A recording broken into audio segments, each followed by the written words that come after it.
Today we are going to pull back the curtain on the world of online advertising, but probably not in the way you're expecting. We're going to explore a massive, kind of hidden problem in China's digital world and the pretty amazing innovations that it's sparking.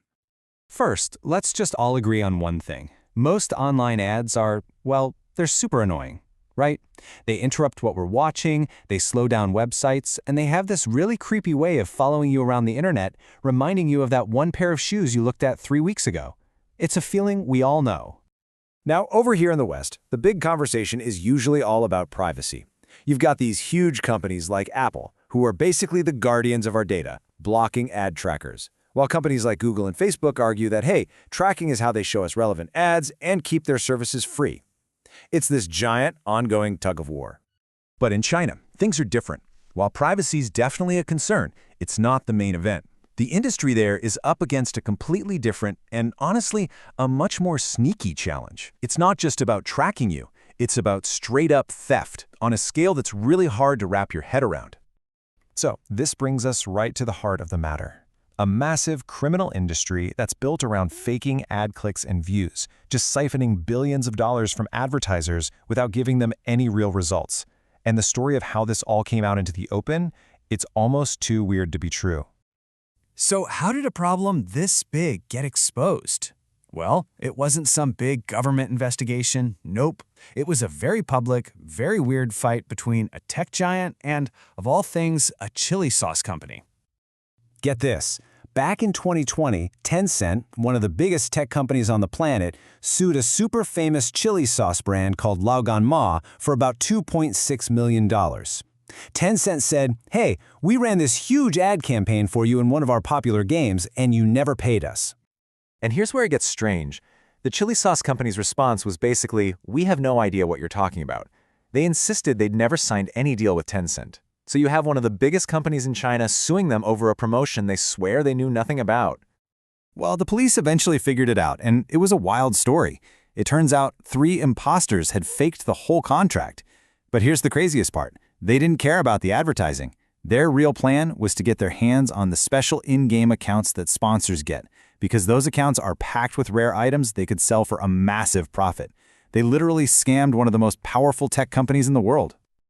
You know, what's really fascinating is how Tencent dealt with being so publicly embarrassed. Instead of trying to hide it, they just leaned right into it. They released this hilarious parody video making fun of themselves.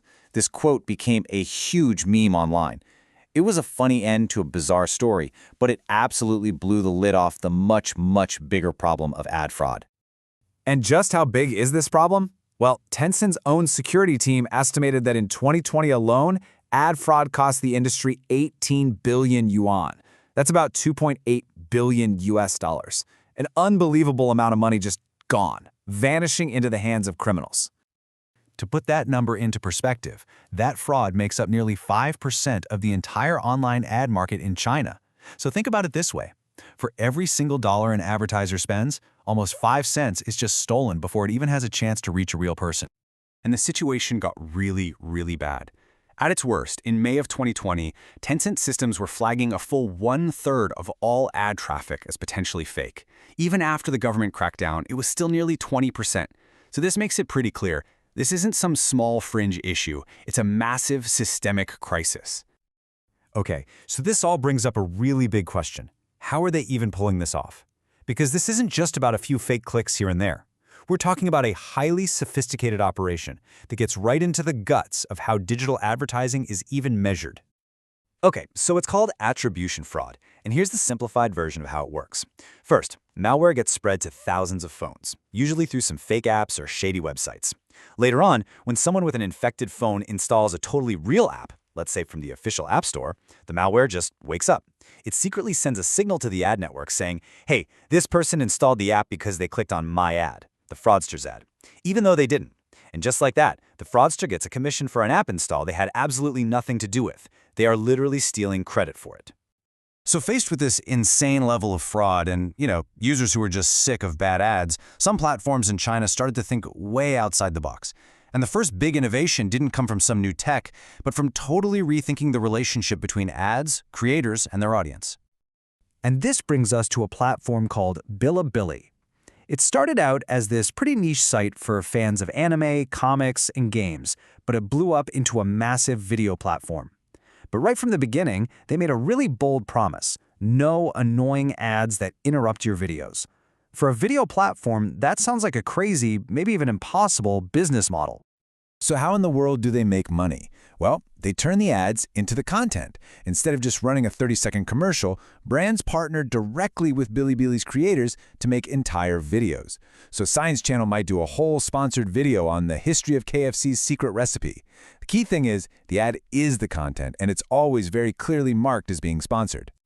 And what's really amazing is that the audience doesn't just put up with this, they actually support it.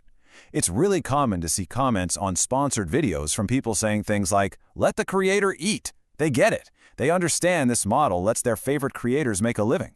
And as long as the content itself is good, they're more than happy to watch. It's a totally different vibe. But while Bilibili was busy building this cool, community-driven solution, another company was building a technology-driven one that would really shake up the entire industry.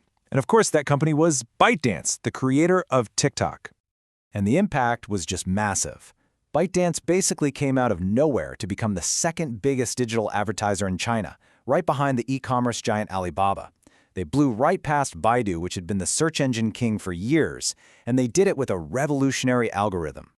So here's the secret sauce. TikTok's famous algorithm treats ads just like any other piece of content. When an ad video is uploaded, it gets shown to a small test group. The algorithm watches to see how they react. Do they like it, share it, watch the whole thing? If they do, the algorithm goes and finds a bigger audience of people just like them. Good content goes viral, bad content just fizzles out. It doesn't matter if it's an ad or a dance video. And the results are, well, they're just staggering. This chart compares the ad revenue that's generated for every minute a user spends watching.